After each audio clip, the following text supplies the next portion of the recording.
Convention में हम लोग सब तंदुरुस्ती में रहना आ जाए। पास्टर निखिल गुप्ता, आपके लिए अभी 37 मिनट है।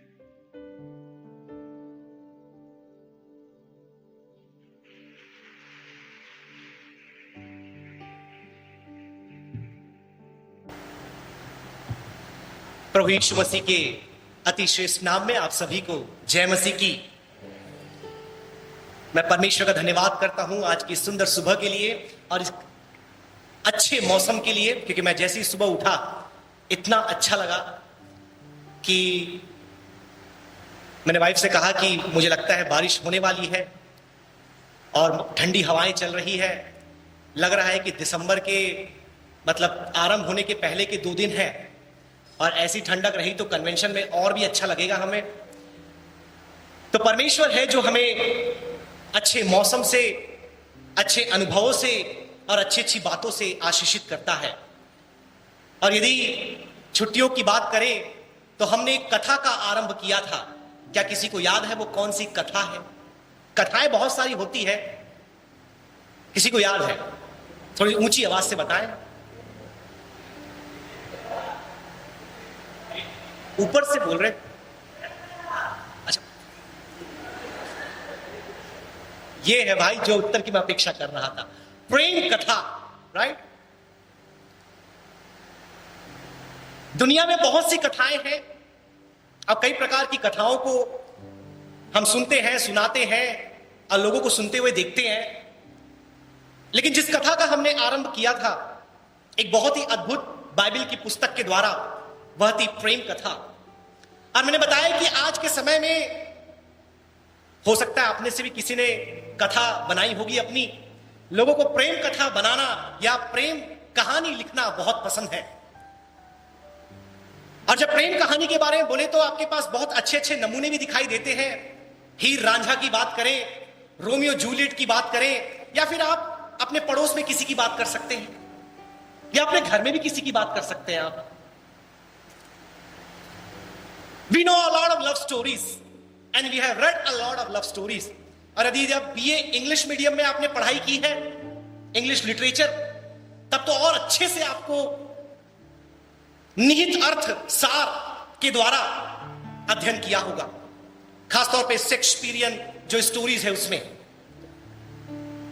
लेकिन जब परमेश्वर के वचन में आप देखते हैं, आपको इस संसार की जैसी प्रेम कथा नहीं, इस संसार से कई गुना बेहतर, अद्भुत, अगम्य, असीमित एक प्रेम कथा के बारे में मालूम चलता है।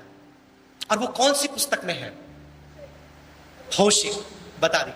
क्योंकि 2 अध्याय हम अध्ययन कर चुके हैं। उसके पहले अध्याय को हमने सीख लिया है, दूसरे अध्याय को, और आज होगा समय हमारे पास कि उसके तीसरे अध्याय में हम आ जाएं। अब मैं परमेश्वर के दास पास्टर डॉक्टर मैथ्यू थॉमस का शुक्रिया अदा करना चाहूंगा, जिन्होंने ये अवसर मेरे हाथों में दिया कि क्योंकि यहां पर खड़ा होना कोई मामूली बात नहीं है। मैं हमेशा आपसे कहना चाहूंगा कि ये मंच, ये स्थान बहुत ही पवित्र और बहुत ही आदर के योग्य है, क्योंकि यहां से जिन परमेश्वर के दासों ने सेवा की है और जो परमेश्वर के दासगण सेवा करते हैं, ये बहुत ही अद्भुत बात है। यहां पर खड़ा होना कोई मामूली बात नहीं।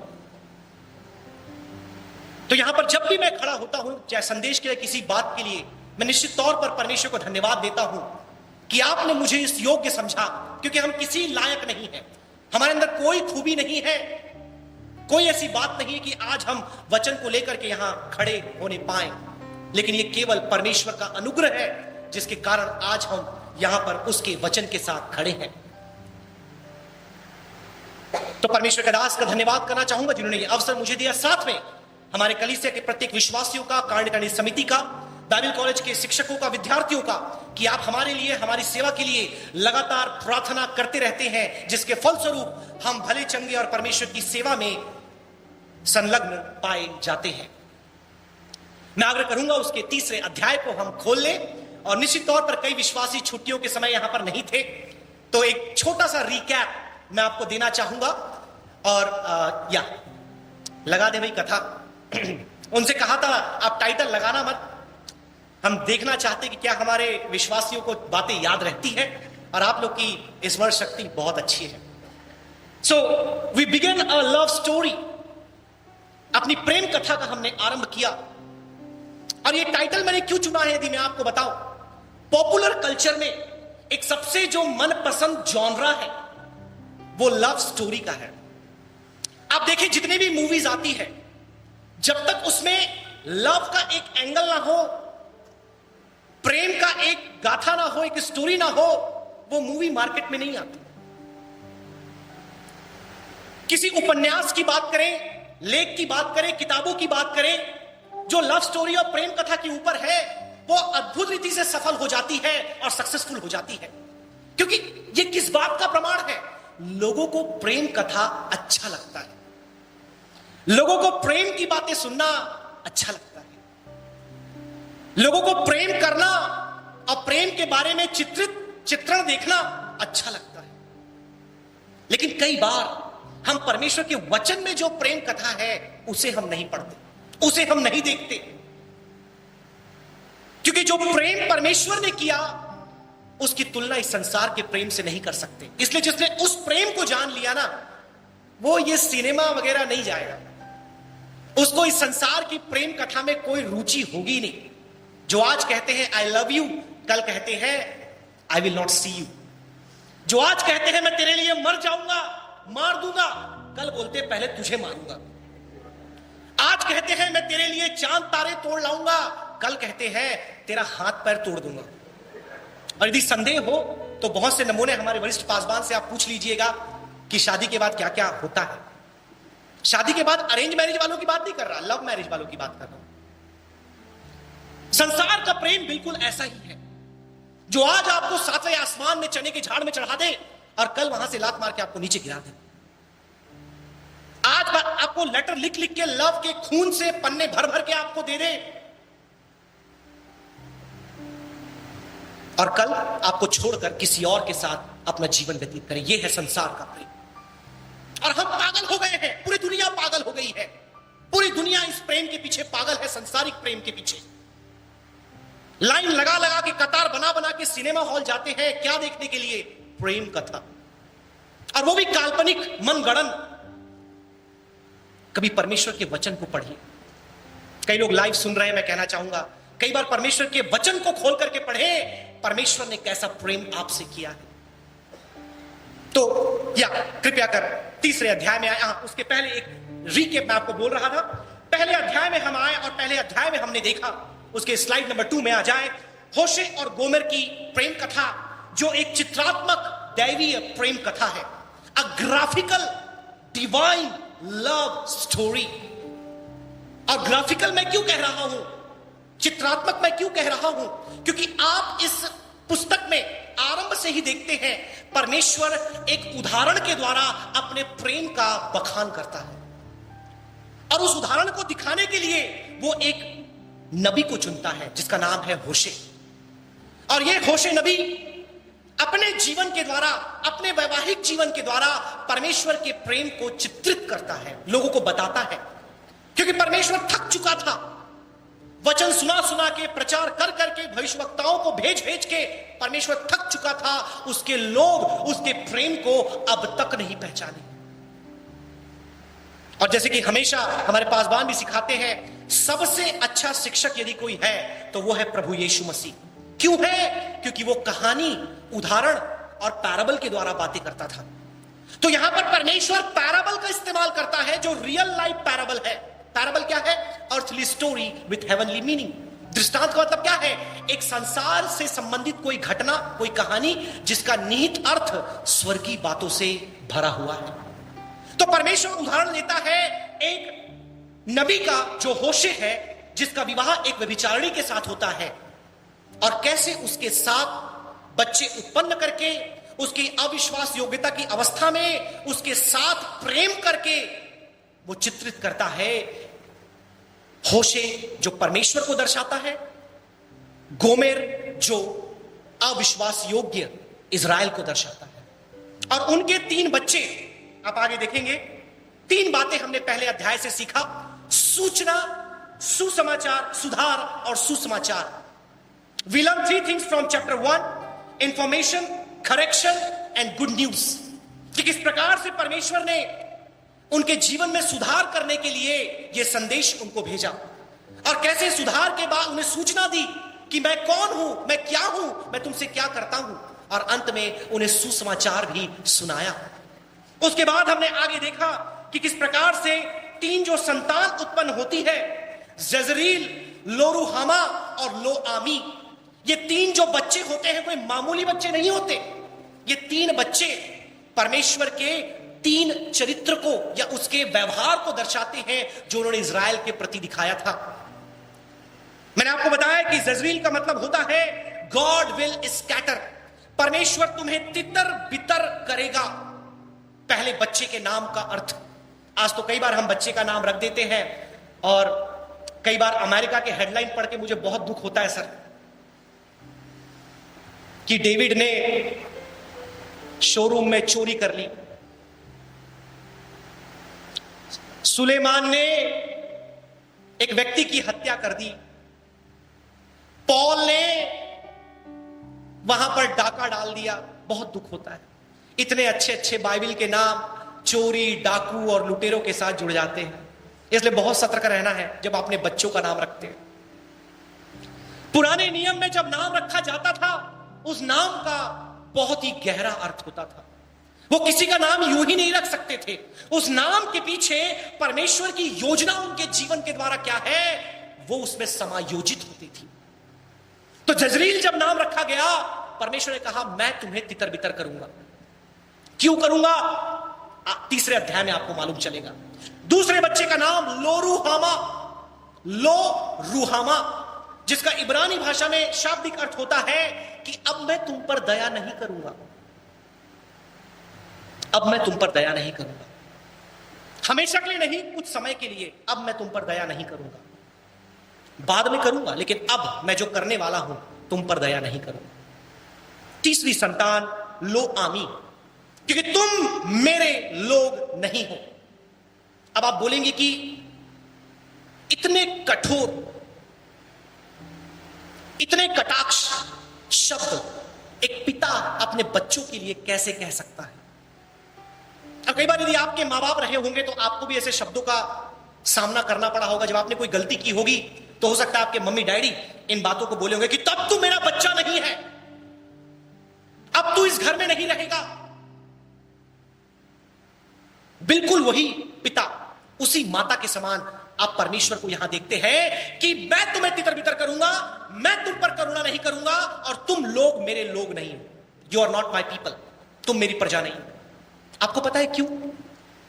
परमेश्वर के इस बर्ताव का कारण क्या है? मैंने आपसे कहा कि इज़राइल परमेश्वर के प्रेम को भूल करके, परमेश्वर के अपने लोग, अपने ईश्वर, अपने सृष्टिकर्ता को भूल करके अन्य लोगों के पीछे जा रहे थे। उसके इतने बड़े प्रेम को त्याग करके, जैसे मैंने कहा, लोग संसार के प्रेम के पीछे, प्रेम कथा के पीछे भाग रहे हैं, इस अद्भुत प्रेम कथा को नहीं पढ़ रहे। बिल्कुल ऐसे ही इज़राइल की स्थिति इस समय हो चुकी थी। इसलिए होशे अंतिम भविष्यवक्ता था। इसके बाद परमेश्वर उन्हें तितर बितर करने वाला है। फिर हम आगे बढ़ेंगे, दूसरे अध्याय में हम आए और दूसरे अध्याय में हमने सीखा पाप बनाम प्रेम, सिन वर्सेस लव। एक तरफ जब परमेश्वर के लोगों ने परमेश्वर के प्रेम को त्याग करके पाप को चुन लिया, पाप ने उनके जीवन में क्या किया, और एक तरफ जब परमेश्वर ने अपने लोगों से प्रेम किया, उस प्रेम ने उनके जीवन में क्या कुछ किया। चैप्टर 2, दूसरा अध्याय। यदि आप मिस कर गए हैं, आपको डिटेल स्टडी चाहिए, आप वेबसाइट में, मेरे ब्लॉग में जाकर के उसे निकाल करके पढ़ सकते हैं। हर एक बातों को बताने का समय अभी नहीं है। जब पाप हमारे जीवन में आता है, क्योंकि इन लोगों के जीवन में पाप आया, किन अवस्था से, किन किन बुराइयों से, किन किन समस्याओं से वो होकर के गए, आप दूसरे अध्याय को पढ़िएगा। ज्यादा बड़ा ये किताब नहीं है, 11-12 अध्याय है इसमें, लेकिन एक एक अध्याय परमेश्वर के अद्भुत प्रेम से भरा हुआ है। और फिर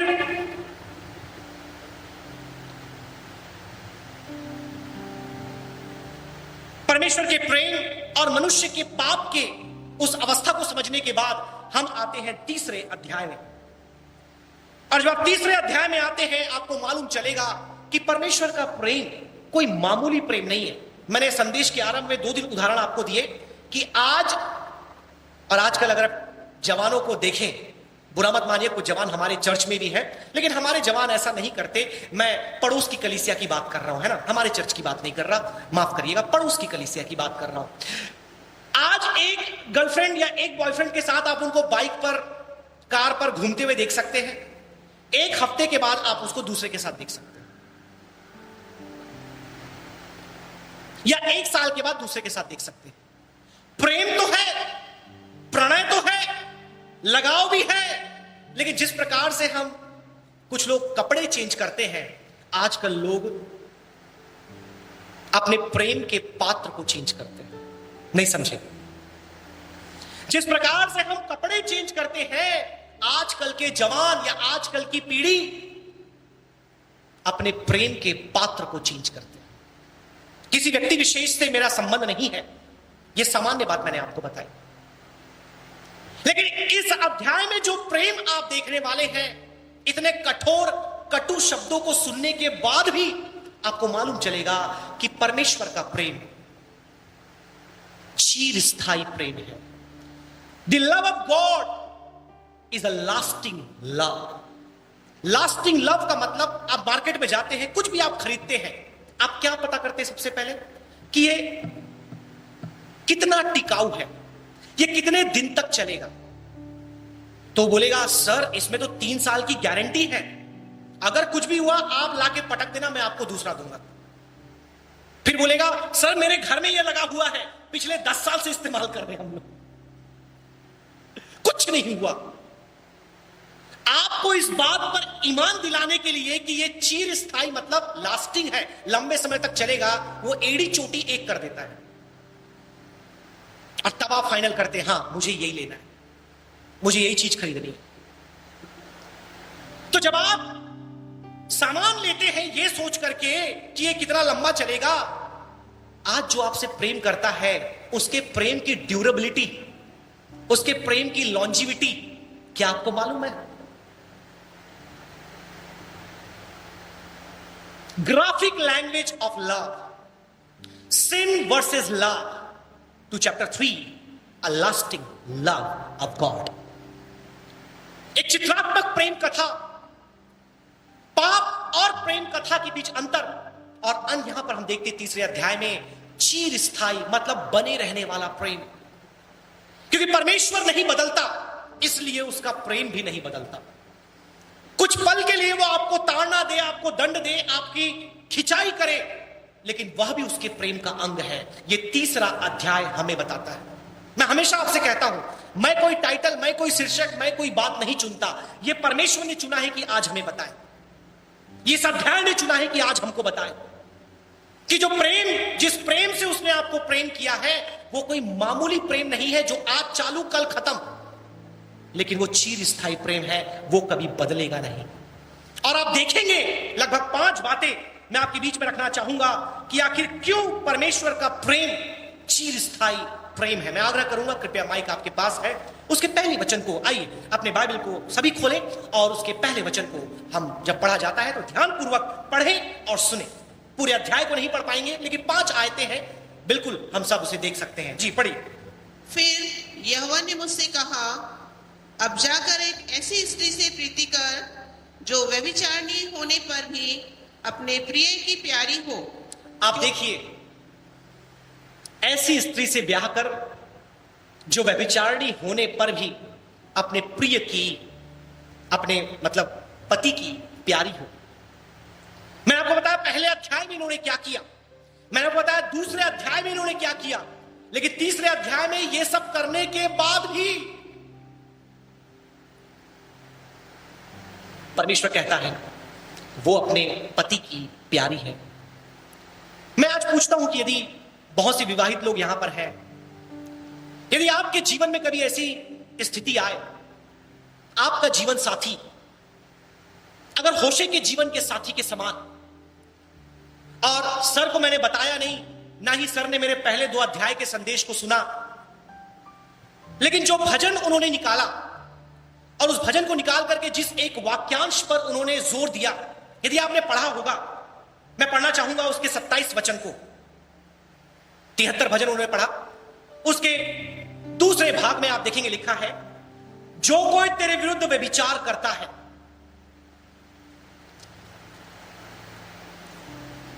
ये जो गोमेर है, पहले तो ये अविश्वास योग्य या पापी व्यभिचारणी थी। होशे ने पहले अध्याय में उससे विवाह किया, संतान उत्पन्न किया, घर बसाया, उसके बाद वो फिर चली गई उन्हीं सारी बातों में जहां से वो आई थी। सब एडल्ट यहां पर बैठे हैं और सबसे बढ़िया परमेश्वर का वचन है ये। अगर आपको अनकंफर्टेबल फील हो रहा है, ये परमेश्वर का वचन है। Get matured. वो स्त्री फिर से वहीं चली जाती है जहां से वो आई थी। मैं प्रश्न आपसे यह किया कि यदि आपके जीवन साथी के द्वारा आपको मालूम चले कि वो अविश्वास योग्य है, आप क्या करेंगे? मुझे उत्तर सुनना नहीं है। मैं चाहूंगा कि आप आत्ममंथन करें और विचार करें कि आप क्या करेंगे। आप अपने आप को सबसे पहले होशे के स्थान में रखें और होशे के बाद अपने आप को आप परमेश्वर के स्थान में रखें। What will you do? Specially जब आपके पास यह विकल्प है कि अविश्वास योग्य को परमेश्वर के वचन के अनुसार आप छोड़ सकते हैं, अविश्वास योग्य को देश के कानून के अनुसार आप अलग हो सकते हैं, आप छोड़ सकते हैं। मैं वो शब्द बोलना नहीं चाहता। यह प्रावधान, यह सुविधा आपके पास होने के बाद भी आप क्या करेंगे? Ask yourself this question. क्योंकि जब तक आप ये प्रश्न अपने आप से नहीं पूछेंगे, इस अध्याय की गहराई को आप कभी नहीं समझ पाएंगे। वहां लिखा है कि उस महिला से, उस स्त्री से तू वापस जा जो व्यभिचार में दोबारा चली गई है। उसे जाकर बोल कि अब भी तेरा पति तुझसे प्रेम करता है। मेरे पास समय नहीं है कि होशे के बारे में, उसके भावनात्मक स्थिति के बारे में आपको बताऊं, लेकिन एक बहुत बड़े धर्म विज्ञानी है जे वर्नोन मैगी, उनका कहना है इस अध्याय के बारे में। ध्यान से सुनिएगा। पहले इंग्लिश में पढ़ूंगा, फिर मैं आपको हिंदी में समझाने की कोशिश करूंगा। This is one of the greatest prophetic messages in the word of God. पूरे परमेश्वर के कलाम में मैगी कहते हैं कि यह सबसे सामर्थी और महान नबुवती संदेश है। सबसे छोटा, केवल 5 आयतें, इतने में खत्म हो जाता है, लेकिन सबसे गहन, सबसे अद्भुत, सबसे महान नबुवती संदेश है। क्यों है? क्योंकि यह संदेश जो है एक अविश्वास योग्य प्रजा के लिए, एक अविश्वास योग्य प्रेम के पात्र के लिए है, जिससे परमेश्वर ने चिरस्थायी प्रेम किया। मतलब तुमसे मैंने प्रेम किया, तुम अलग हो गए, मैं फिर तुमसे प्रेम किया, तुम्हें वापस लाया, तुम फिर से अलग हो गए, मैंने फिर तुम्हें वापस अपने पास लाया, अपने नबी को भेजा, तुम मेरे पास बने रहे, फिर तुम मुझसे अलग हो गए।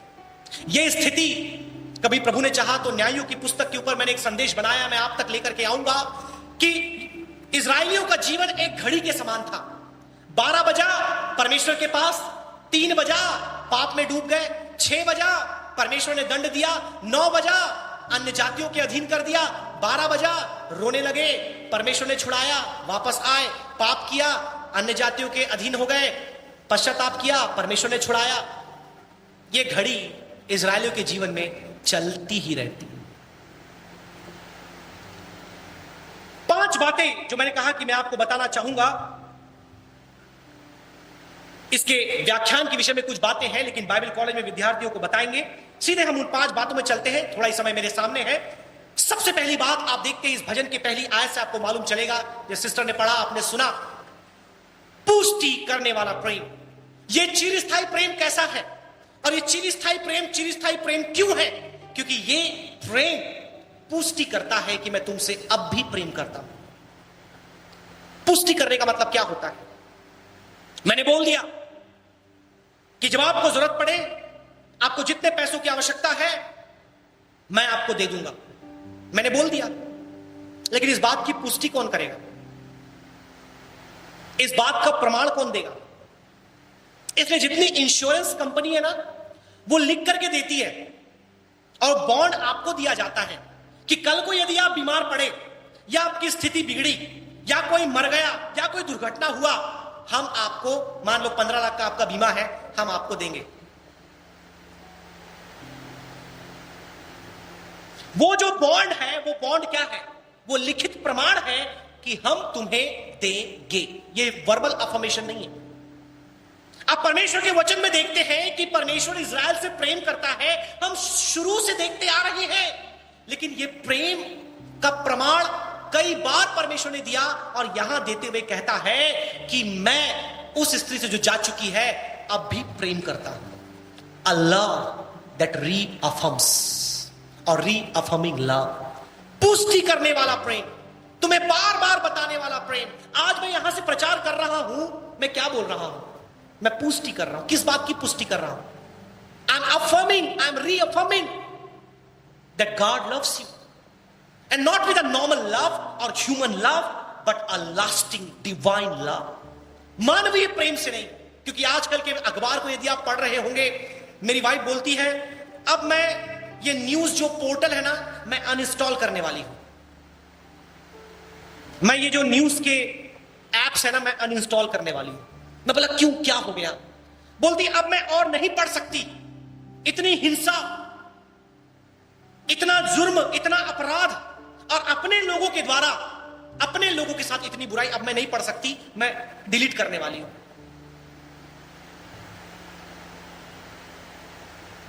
क्योंकि अब कोई भी रिश्ता पाक और पवित्र नहीं रह गया। आज के समाज में जिस प्रकार की बातों को आप देखते हैं, प्रेम का अस्तित्व मिटता जा रहा है, खत्म होता जा रहा है। और ऐसे परिवेश में परमेश्वर कहता है I love you despite your unfaithfulness।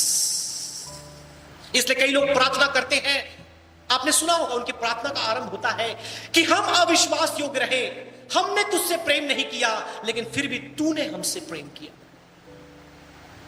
मेरे प्रियो, आज की सुबह मैं आपसे यही कहना चाहूंगा, आपने अपने जीवन में परमेश्वर से अपने आप को कितना भी दूर क्यों ना कर लिया हो, पहली बात, परमेश्वर आपसे आज भी प्रेम करता है।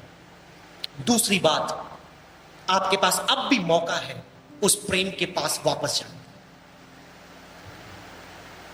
उस दिन होशे इस बात को कह रहा था, आज पास्टर निखिल, डॉक्टर थॉमस इस बात को आपसे कह रहे हैं। उस दिन होशे ने रीअफर्म कराया था, पुष्टि किया था।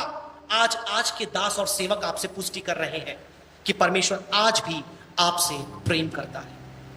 क्योंकि अपने नबी को भेज करके, अपने अगुए को भेज करके वो आपको याद दिलाता है दैट गॉड लव्स यू। और जब हमारे इस पासवान फैट, फियर,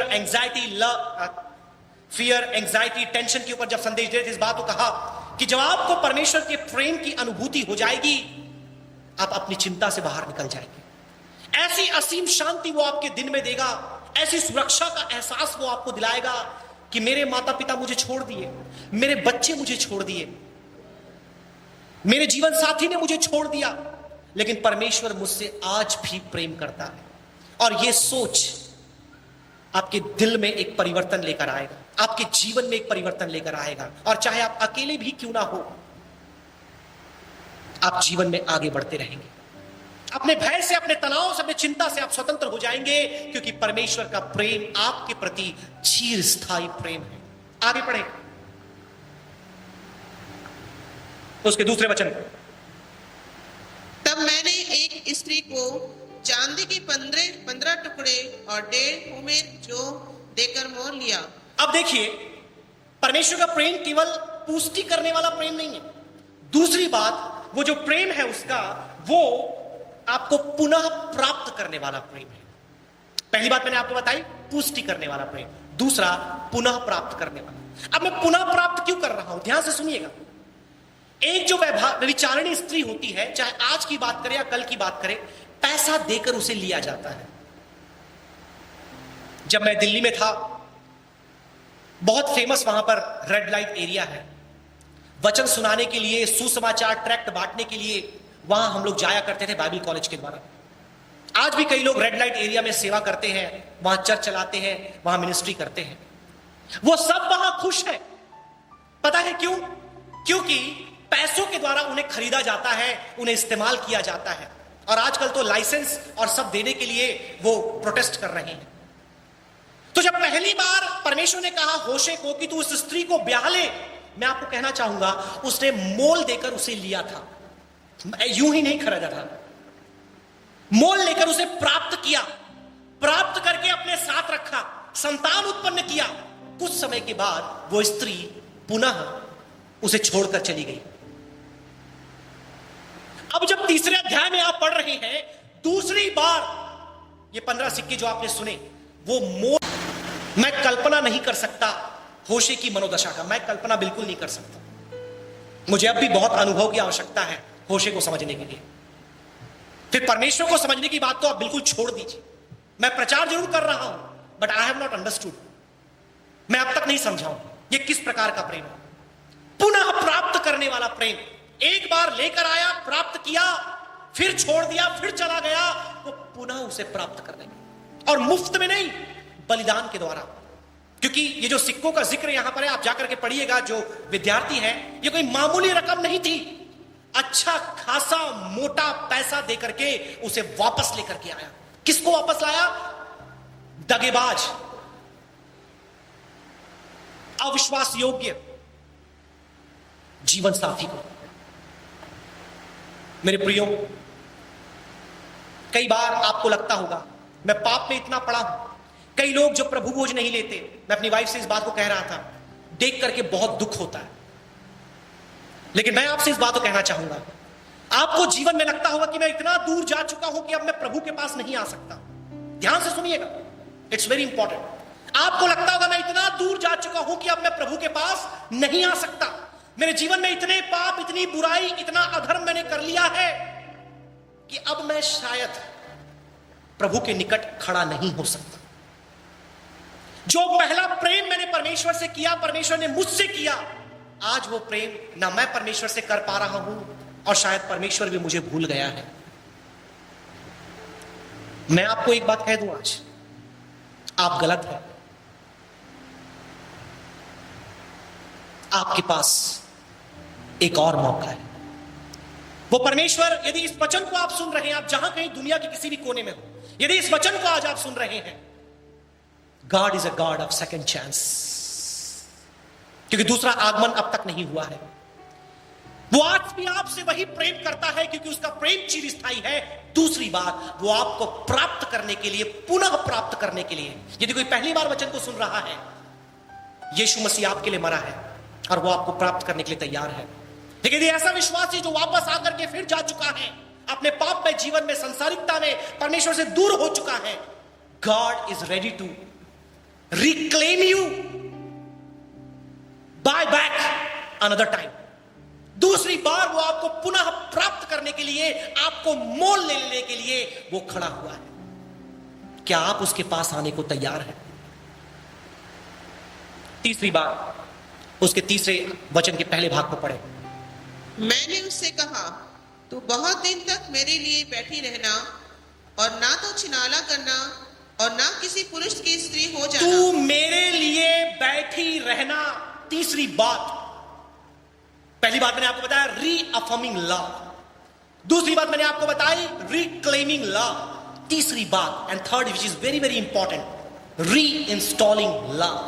आपको पता होगा, जो लोग कंप्यूटर इस्तेमाल करते होंगे, कई बार कोई ऐप बहुत बग करने लगता है, बहुत ज्यादा उसमें हैंग होने लगता है, तो हम क्या करते हैं, उस ऐप को अनइंस्टॉल कर देते हैं और ऐप स्टोर में जाकर के उसे री इंस्टॉल करते हैं, ताकि पहली बार में गड़बड़ हुआ, दूसरी बार में अच्छे से चले। और ऐसा हुआ, पिछले हफ्ते एक ऐप में चला रहा था, बार बार वो खोला बंद हो रहा है, खोल रहा हूं बंद हो रहा है।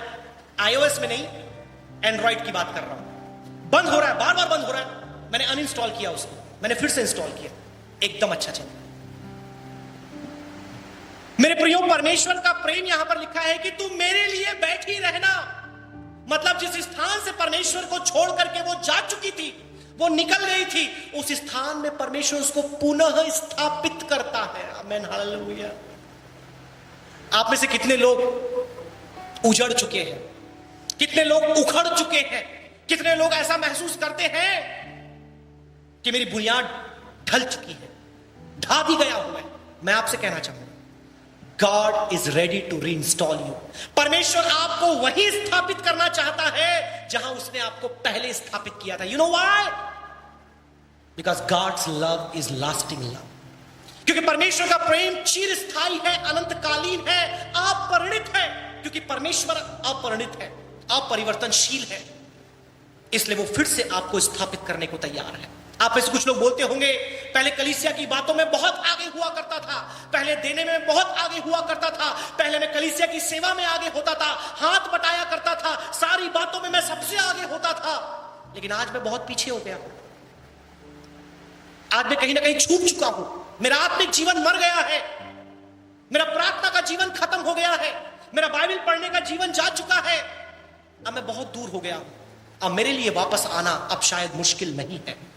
मैं आपसे कहना चाहूंगा, यदि परमेश्वर पौलुस जैसे व्यक्ति को चुन सकता है, अपनी सेवा में इस रीति से इस्तेमाल कर सकता है, जो कहता है among all I am the chief Sinner, सभी पापियों में सबसे बड़ा पापी तो मैं ही था, लेकिन प्रभु ने मुझे चुना। आमीन, हालेलुया। आप में से कोई भी ऐसा नहीं जो पौलुस से बड़ा हो। मेरे प्रियो, God want to install you again. परमेश्वर आपको पुनः स्थापित करना चाहता है, क्योंकि वो कहता है तुम मेरे लिए बैठी रहना। तू बैठी थी मेरे लिए, लेकिन तू उठकर चली गई, लेकिन तू मेरे लिए बैठी रहना। लेकिन ऐसे ही स्वीकार नहीं करेगा परमेश्वर। पढ़िए उसके दूसरी आयत भाग को, तीसरा वचन, दूसरा भाग। और ना तो छिनाला करना और ना किसी पुरुष की स्त्री हो जाना। चौथी बात, मैं बहुत ही रफ्तार से आगे बढ़ रहा हूं। चौथी बात, केवल स्थापित करना नहीं, स्थापित पुनः स्थापित करने का उद्देश्य है कि पुनः स्थापित करने के बाद परमेश्वर अब शुद्ध करना चाहता है। वहां पर एक बात उससे कहता है कि अब तू छिनाला ना करना। मतलब आप में से कुछ लोग ये शब्द सुने भी नहीं होंगे, यदि संसार में आपका जीवन नहीं रहा, ये शब्द आप में से बहुत से लोग को नहीं पता होगा। ये बाइबल के शब्द, याद रखें, मैंने घर में मैन्युफैक्चर करके नहीं लाया। इस शब्द का मतलब यह है कि तू यहां बैठी है, पुनः स्थापित हो रही है, मैं तेरे को अपनाने वाला हूं, but there is something in between. इस बीच में तुझे कुछ तो करना है या कुछ नहीं करना है। वो क्या तुझे नहीं करना है? तुझे पाप नहीं करना है, तुझे पुराने जीवन में वापस नहीं जाना है, तुझे पुराने जीवन में वापस नहीं जाना है, तुझे अशुद्धता में दोबारा पैर नहीं रखना है। बैठे रहने का मतलब, कई बार मसीह में आने के बाद भी हमारा जीवन बिल्कुल पहले के जैसा होता है। प्रभु में आ गए, सब कुछ कर लिया, कुछ दिन का जीवन प्रभु में गर्म जोशी के साथ नाचते गाते हुए, बाद में फिर वैसा हो जाता है। मेरे प्रियो, the love of God is not a love of God to give you ice cream, pizza and goody gifts, teddy bears. क्योंकि आजकल का प्रेम किससे जाहिर किया जाता है? छोटे छोटे गुड्डे गुड़िए, छोटा भालू। पता नहीं भालू क्यों लोगों को इतना पसंद है। कोई भी गिफ्ट में छोटा भालू चिपका दो, अरे भालू देखोगे तो मर जाओगे तुम लोग। पढ़ो परमेश्वर के प्रेम को उसके वचन में, भूल जाओगे ये गुड्डे गुड़ियों का प्यार।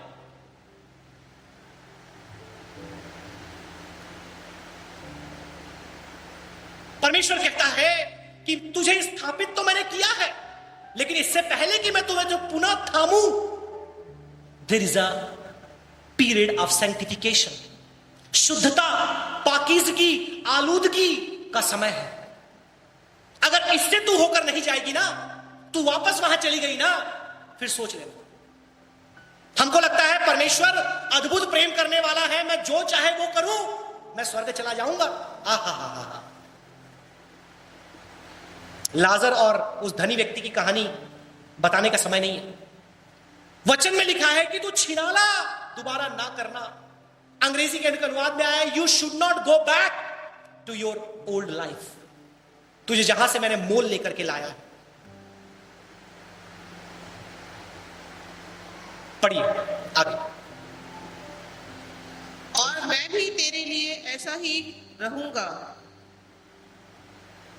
और ना केवल तू, लेकिन मैं भी, मतलब अगर मैं तुझसे ये कह रहा हूं कि तू ऐसा कर, मैं भी ऐसा कर रहा हूं।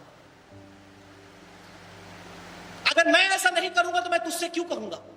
क्योंकि यहां पर याद रखिए, परमेश्वर सीधा इजराइल को नहीं बोल रहा है, परमेश्वर होशे के थ्रू ये बातें बोल रहा है। होशे एक मनुष्य था, गलती हो सकती है, त्रुटि उससे भी हो सकती है। इसलिए वो कहता है कि मैं तुझसे कह तो रहा हूं, लेकिन मैं भी यही करूंगा। आप देखिए परमेश्वर की विनम्रता, उसकी सादगी, उसकी सरलता। वो केवल आदेश देके नहीं बोला तुम ये करो, तुम ऐसा करो, तुम वैसा करो, तुम यहां जाओ, तुम वहां जाओ, लेकिन मैं भी तेरे प्रति विश्वास योग्य रहूंगा। आमीन हालेलुया, आमीन हालेलुया। धीरे बोलना पड़ता है। आप लोग क्या बोलना चाहिए, चिल्लाने चीखने से आप लोग नहीं मानते, धीरे बोलना पड़ता है, प्यार से बातें करनी पड़ती है।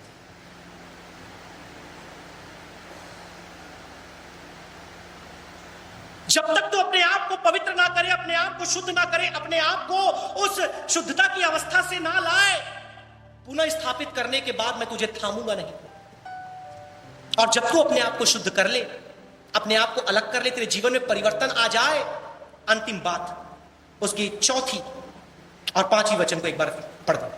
क्योंकि इस्राएली बहुत दिन तक बिना राजा, बिना हाकिम, बिना यज्ञ, बिना लाट और बिना एपोद या गैर देवताओं के बैठे रहेंगे। अब सोचिए, कोई अगुआ नहीं, कोई राजा नहीं, कोई भविष्यवक्ता नहीं, परमेश्वर की आराधना नहीं, बलिदान नहीं, कोई भी रिलीजियस प्रैक्टिसेस नहीं।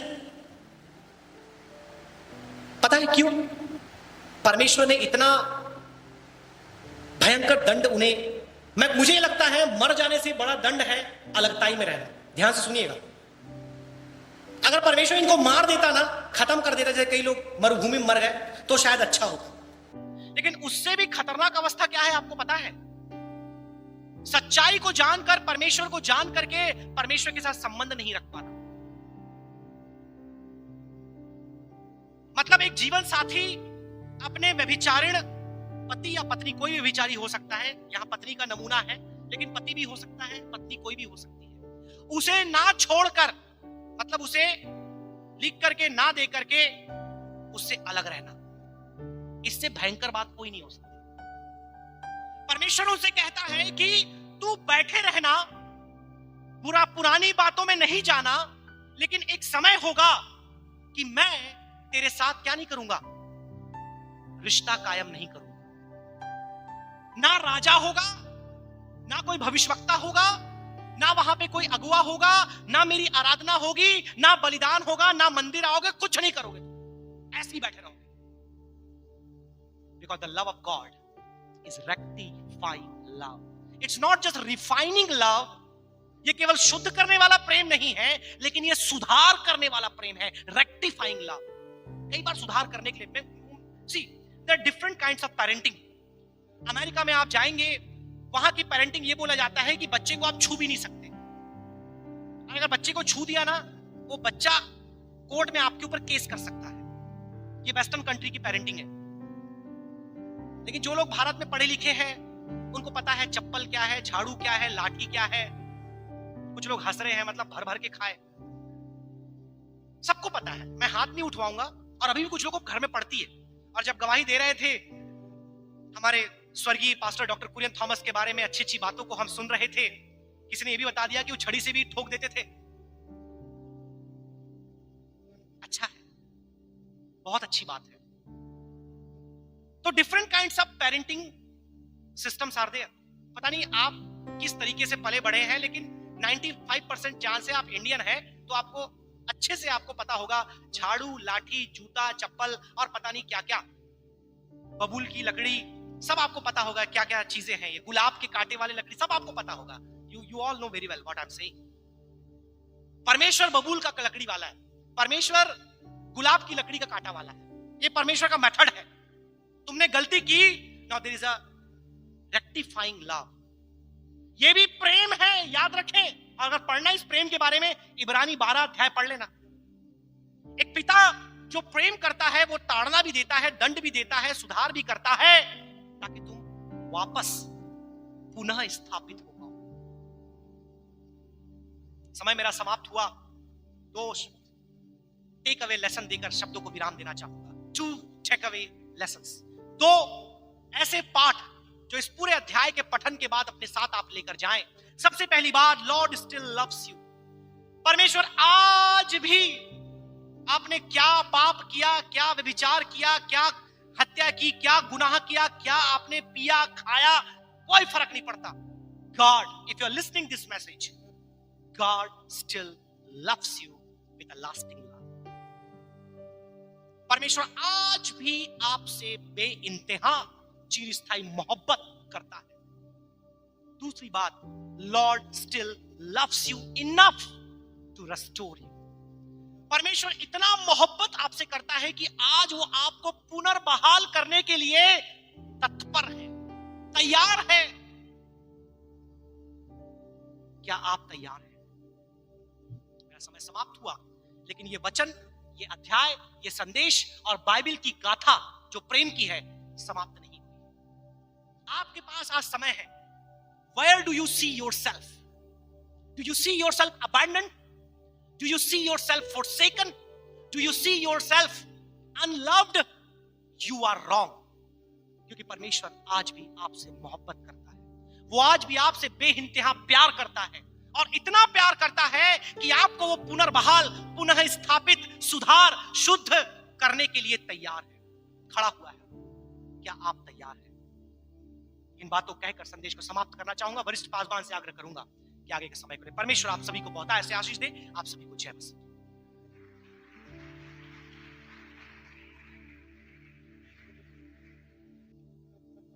इस पुस्तक को आप ध्यान से पढ़ें. पास्टर निखिल गुप्ता ने बहुत अच्छी तरह समझाया. तीसरे अध्याय को अधिक रूप से समझने के लिए, होशे की पुस्तक मैं कई बार बोल चुका हूं, इसलिए मुझे मालूम है, याद है मुझे. तीसरे अध्याय को समझने के लिए हमें 11वां अध्याय पढ़ना पड़ेगा. पूरा एक्सप्लेनेशन 11वें अध्याय में फिर आ जाता है. कहने का तात्पर्य है, हमारा एक ऐसा परमेश्वर है जो सदैव आपको प्रेम करता है, करता ही रहेगा. बहुत अच्छे ढंग से. मैं बहुत खुश हूं जब हमारे सहायक पास्टर गण, पास्टर जयंता, पास्टर निखिल प्रभु के संदेश को लेके आते हैं, मेहनत करते हैं. आप समझ पाएंगे क्यों मैं हार्मेनेटिक्स पढ़ाता हूं कई देशों में. बहुत मेहनत करके लोग आते हैं. इसलिए एक बार फिर पास्टर जयंता, पास्टर निखिल के तारीफ तो बजा दें.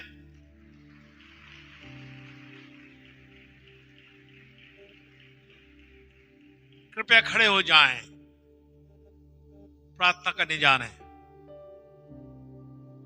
एक बार फिर कल की प्रार्थना सभा को ना भूलें. अधिक से अधिक लोग आए और हम एक साथ मिलकर प्रार्थना करेंगे. महान परमेश्वर, तेरे अद्वैत प्रेम के लिए, चिरस्थायी प्रेम के लिए, अटल प्रेम के लिए हम तो ये धन्यवाद देते हैं. जब हम में कुछ भी नहीं था, तूने हमसे प्रेम किया. हम इसको भूलने वाले नहीं, लेकिन दिन पर दिन इस प्रेम के सागर में हम डूब सकें प्रभु. अपने आप को और तुझसे लिपटने वाले हो सके. आज के इस संदेश के लिए, संदेश वाहक के लिए हम धन्यवाद देते हैं. अब पिता परमेश्वर का प्रेम, प्रभु यीशु क्रिस्ट का अनुग्रह, पवित्र आत्मा की सहभागिता हम सबों के साथ, विशेष रूप से पूरे विश्वासियों के साथ होती रहे. आमीन. जो प्रभु को प्यार करते हैं वे ही मेरे साथ नारे लगाएंगे. ये ना, यहाँ जाओ, हमारे पास आओ. अच्छी नींद रही ना? मैं हालेलुया बोलूंगा, आप भी बोलेंगे. बोलिए हालेलुया. फिर से बोले हालेलुया.